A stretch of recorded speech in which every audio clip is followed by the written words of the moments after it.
Our next session is building a high-performance team. Before we get into building a high-performance team, I want to take a little divagation and talk about building a high-fashion security professional. You combine Tim Wenzel's sneakers, we have Chuck's hat, Mark Landry's pants. I don't know if you've met Doug O'Gordon outside.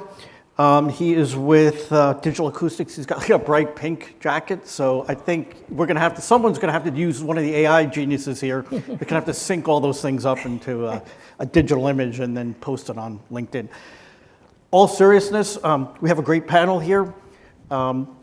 It consists of Mary Chaney, who is a CEO of Minorities in Cybersecurity, right to my left.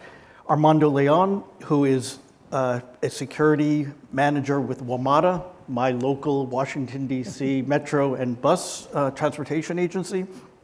We have Antoniou, who is Vice President of Sales and Marketing at Vaxtor Technologies. And finally, we know Danielle from her bringing up the next generation. So thank you all. I'm going to start just by making a couple of comments.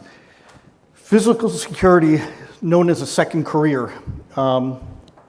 Most of us come from law enforcement, military, intel, maybe we're supply chain, or if you're Lisa Oliveri, she came from public schools.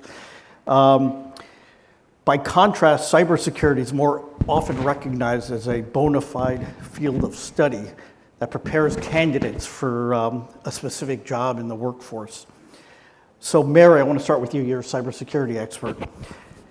Can we learn anything in physical and operational security from cybersecurity? Do you do a good job of investing and developing talent? No. All right, we're good.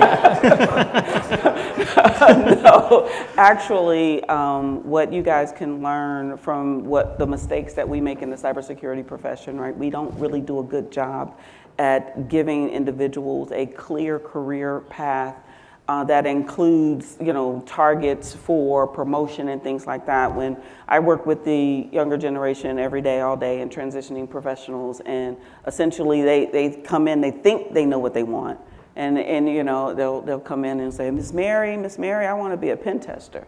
I was like, but can you write?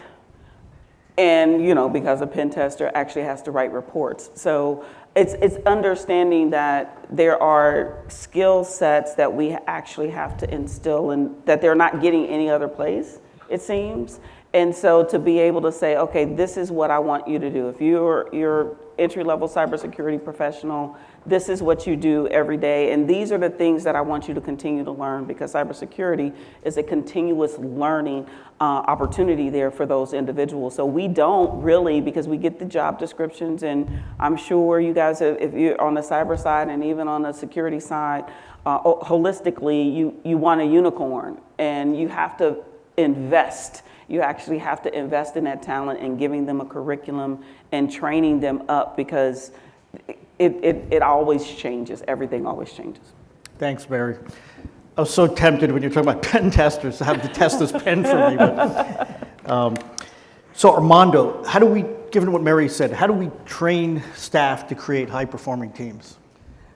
Yeah, so I think some of the things that Mary brought up, really understanding that a lot of companies will look for the perfect talent, right?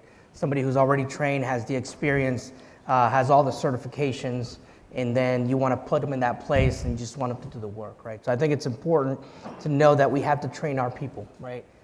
You have to provide that training and understanding budgets and understanding that sometimes it's just not in the books. As a senior leader, it's important to kind of fight for that training because that's what keeps people engaged. That's what keeps you the employees in your business, right? It's kind of one of those things that obviously if you train them and they leave, right? But then if you think about the flip coin, right? So what if you don't train them and they stay, right? So then now you have people who are not advancing in their career and remaining in your team, which ultimately could bring that team performance down. Okay, so Mary and Armando, you made compelling arguments for training. Danielle, we also heard passionate exhortation earlier today to not just be a specialist, but to develop generalists. So how do we train them as specialists or generalists? Yeah, and again, it's not just offering opportunities for things like seminars, micro-credentials, but it's about exposing people to these, I guess you call it unsiloed work scenarios where the teams do kind of cross-pollinate more. And I think traditionally, I mean, there's reasons why we silo information and really kind of think about the trust in information there. But as I said, I think just with the complexity that we're working through right now, I need my emergency manager to know things about access control. And especially for large event planning, we've hosted a lot of visitors and really trying to also generate revenue through utilizing our space. We'll have 10,000 people sometimes at events. And there's no way that we could do it without having someone from infrastructure, EM, security, fire safety, like across the gambit of public safety services. So it's really just giving them opportunities to learn. Most organizations really don't spend enough time on things like secondments and other issues like that, but it's about selecting the right people on your team. And I love what you said, really about finding out if there's elements there that they might take an interest in and pushing them farther, right? Pushing them farther to learn in those facets. I think it's quite detrimental for us not to expose, especially young professionals, to the different facets that make up security, because we won't survive in security unless we know a little bit about a lot of things. So Philip, based on what your colleague said, how do you approach cross-training? What's your experience been? Exposure. That's the easiest thing. It's when you have people performing a certain role, and while the specialist generalist discussion, I've got a slightly different viewpoint. I think everyone needs to have a special, call it skill set, that they are the go-to, but it's also their role to understand what the whole ecosystem of what they do is. And the only way of doing that is giving them exposure, giving them a trust factor, and listening to them. And I try and avoid using the term young people, juniors, or anything, things like this. It's just basically anyone who comes into the business. I mean, on my current team, I've got people from the age of 22 years old up to 56 years old right now. And they all have a different skill set. And I like working to people's strengths. No one has a monopoly on good ideas. So everyone's free to open their mouths, talk, challenge each other, but ultimately they work together for the goal. And everyone's free to talk to any department in the organization and get that kind of feedback so everyone understands the big picture. Excellent. So training tends to focus on competencies and specific tasks. So to create high-performing teams, what responsibility do we have to train, the whole range of professionals, 21 through 56 or whatever, on leadership? And beyond, okay. Mary? No, absolutely. So we have to do a better job in training for the non-technical aspects of things from the very point that they walk in the door. And leadership characteristics and traits that an organization has needs to be, that needs to be part of the onboarding, right? And getting those individual leaders out of the organization that doesn't exhibit those qualities is important as well. Because your younger professionals are only going to model what they see. And they're going to look at what's above them and say, okay, is this the type of leader that I need to be in order to be successful in this organization? And we don't and have not, everybody in here has had a bad leader, right? And hopefully, well, not in my case, but it's an anomaly. I'm not speaking from personal experience, but and so if you start them out at the very beginning and tell them what they need, is similar to a career path, right? Starting them out at the beginning and saying, this is what it takes to be successful in our organization, and these are the targets that you have to reach. I find that they're very, the younger professionals are willing to do the hard work if they actually have a roadmap to follow, so. I'm going to stick with you for a second because I want to address today's boogeyman. And ladies and gentlemen, if you're wearing pearls, you might want to clutch them right now because I'm going to mention a word or a abbreviation, DEI. You really can't say that anymore. But doesn't DEI really mean diversity of thought, experience, and perspective? How do we use that in a business culture or political culture that seems hostile to the concept? These are first world problems. Only in the first world will we make up problems. And diversity, equity, inclusion is actually the foundation of everything that we've built in the United States of America. So if we do not focus on these bad words, then we are not doing ourselves the best to compete globally. Because as was mentioned earlier, you have individuals from other nations that are infiltrating our organizations to steal data because we're too busy arguing with each other. I live with that frustration every day, so if y'all hear it, I'm sorry.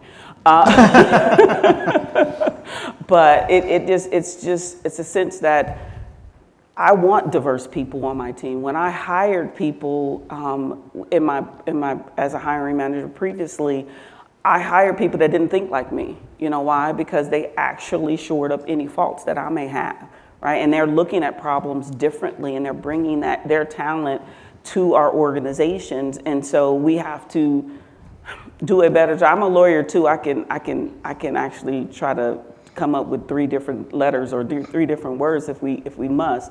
But the reality is that's part of our strength, and that should be part of the core values of the organizations that really want to succeed on a global scale. Well stated. I'm going to give that difficult question now to you, Philip. Thanks.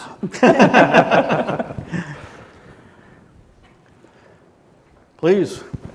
Just thinking about it, I mean, diversity is key, and I totally agree with you, Mary. It's the more people you have that look at things differently, the quicker you're going to accomplish and find solutions.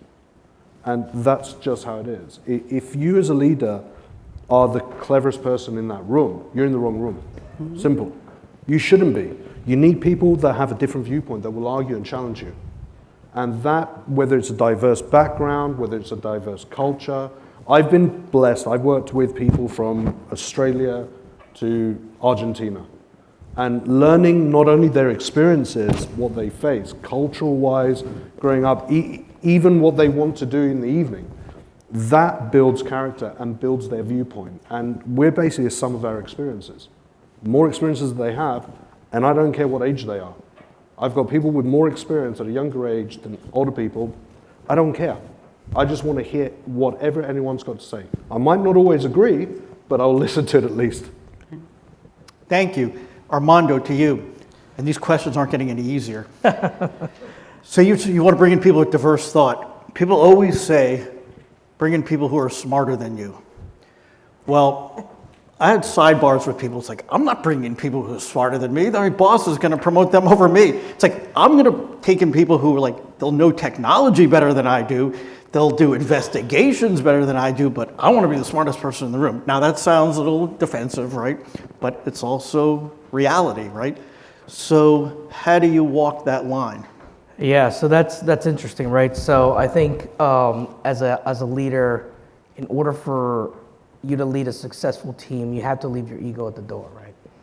You have to understand that in order for you to grow, in order for your team to grow, you have to bring in a challenge, right? You have to bring in people who are smarter than you. You have to bring in people who might know more than you, because that's going to make you excel and make you better at what you're doing. Now, if you're worried about someone taking your job, then maybe there are other things that are at fault there that have nothing to do with someone being smarter than you, right? And I think it was mentioned in one of the previous panels, it's impossible to know everything, and that's the truth, right? I think that, both with having a specialist, having a generalist, trying to know as much as you can, you still can't know everything. You have to find and surround yourself with people who are going to make you grow, are going to make your team grow, are going to make people better. And I think that, gathering those people who are smarter than you will challenge you to reach a higher level, right? So, and again, like I said, I think as a senior leader, it's you have to leave that at the door. You have to leave that concern. You have to understand that there are people who are smarter than you, right? It's kind of like that old saying, like there's someone that's always going to be working harder than you, and that's the truth, right? And that's just the way it is. But it's how you react to that and how you make that kind of complement your team is what's going to make you really successful. Excellent, thank you. Danielle, I want to turn to ageism now. I'm speaking for the demographic in the room that barely boomer. So when companies divest themselves of jobs in security, which they frequently do, they tend to lop off the big salaries at the top. They lop off experience, and they're like, oh, let's just give the job to the person with the lower salary. They're pretty good, right? That has a lot of ageism ingrained in it.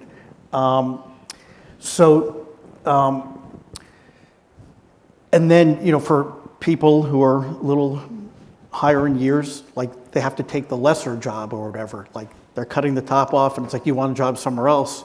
And then it's like, oh, you're desperate. You're overqualified for this. Why would you want this mid-level job when you're senior? So this is pernicious ageism, right? Now, I want you to solve that right now in this. Yeah. Well, and I think it starts actually with something you said too, just about thinking about, it reminded me of succession planning even when you were kind of talking about, what if they, pass my leadership and they're looked at for things above me and it's getting over your ego and all those things. It's also, increasing your ability for business continuity and resilience. Like, as I said, I'm happy to be here because I know my team's awesome, but what I'll say about my team is I have 5 generations on my team. We have, young analysts all the way. My emergency manager is 67 years old. And that's pretty cool, right? And so when you kind of think about our ability to best serve customers, I think we always have to go back to that. And in my case, the students are the customer, right? We have students from all walks of life, all age groups. Sometimes we're dealing with very tricky safety planning, and it might make sense for someone who's younger in some cases, who can kind of identify with the cultural nuances of a particular person who requires support, to engage with them. And again, back to the generalist conversation, my whole team is also familiar with safety planning. So if they need to hop in and do some of that, that's amazing. But so it starts with being able to best serve customers, I think, using that big span of age. I see in some of my staff who are more experienced, they have developed great collaborative efforts with law enforcement over the years. So when you have those cases that are flying right under that radar of criminal, right, and you just kind of need some intel and you need to talk to police, those are the guys that we have in front of police for event management, because they've just developed over the years those great conversations. But my staff that harness technology, as I said, think through the ethical implications of AI. They're teaching all 5 generations about that part. So diversity of thought, better understanding of cultural, societal norms. You get that through this cross-section of ages. And I will say, and I was doing a bit of reading on just diversity and ageism too, and it's quite startling when you start actually looking at the numbers that there was an article in Forbes in January that 99% of workers over the age of 40 reported ageism in the workplace. And actually, but the same amount of young people, particularly women, felt that they experienced that when they were going through different parts in their life cycle of thinking about getting married or having children, and just kind of the comments that were made to them. So it can really hold your business back if you don't embrace that concept and really get that diverse. And as I said, serving customers at the end of the day is what we need to focus on the most. Thank you for that. Now, what you just said, Philip, requires a lot of trust with your team. So how do you build that trust? Lead by example. It's actionable. At the end of the day, you need to ensure that you're hearing everyone, you're listening to them, their word is valued, and it's a safe space for them to voice that. But primarily is you don't ask anyone to do anything you could or would not do yourself, and lead by example. It's trust is built over time. But if they see, and I think it was mentioned before, that they will act how the leader acts, or how they see other people that are already been there for a while. I had a situation where I had to restructure a team, and I had technical engineers on the team that go out to the field, and the ones that I decided to keep were actually the oldest ones on the team. And there were various different factors. One, yes, the experience, everything else, their knowledge, but it was also the fact that I could trust them. They have the best interests of the company and their colleagues and the clients in mind first and foremost. It's not a me, call it Gen Z, whatever. I'm going to do my job from this time to this time, and why don't I have a new company car like everyone else who's been here for 20 years? That kind of thing. I get fed up with that. But you build the trust, and you fight their corner, and that's what you should do. Do you ever have the issue with you can't teach an old dog new tricks? Like, so you have, it's, we can't teach him anything. He or she knows everything. They've been around, it's like betting my head against the wall. Then I don't think I would have an issue with them hanging around for long. Okay, fair enough. I'm going to be very blunt. Fair enough. Everyone can learn. I mean, I walk into any situation and I learn every day.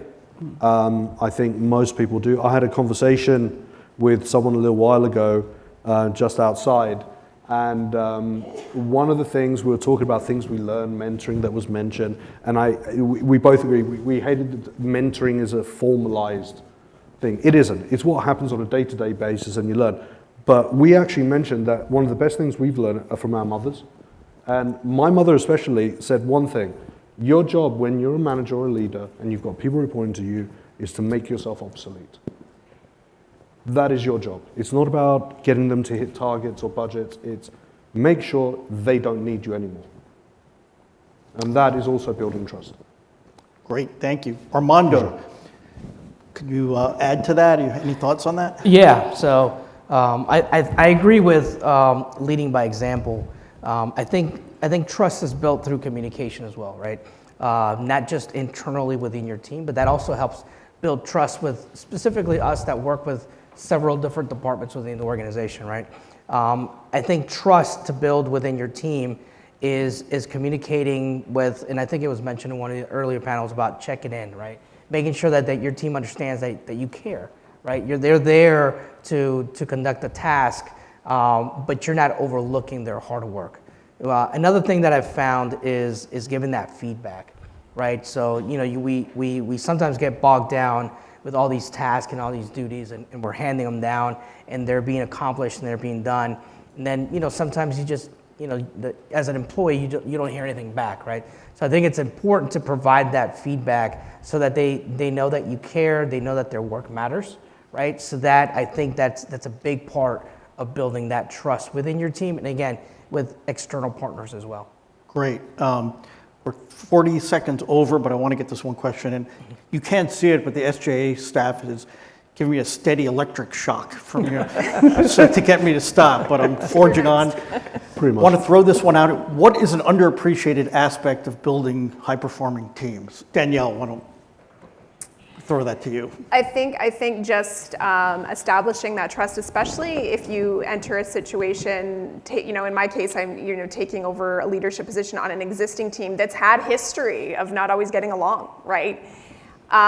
It's hard sometimes to get rid of some of those skeletons for people, but I think, again, it's modeling the behavior that you expect. So really just going in there with fresh perspective, making people aware that everybody needs to get along and you're going to learn from each other at every echelon, and not enabling any of this discrimination or things like we talked about, like not enabling ageism, things like that.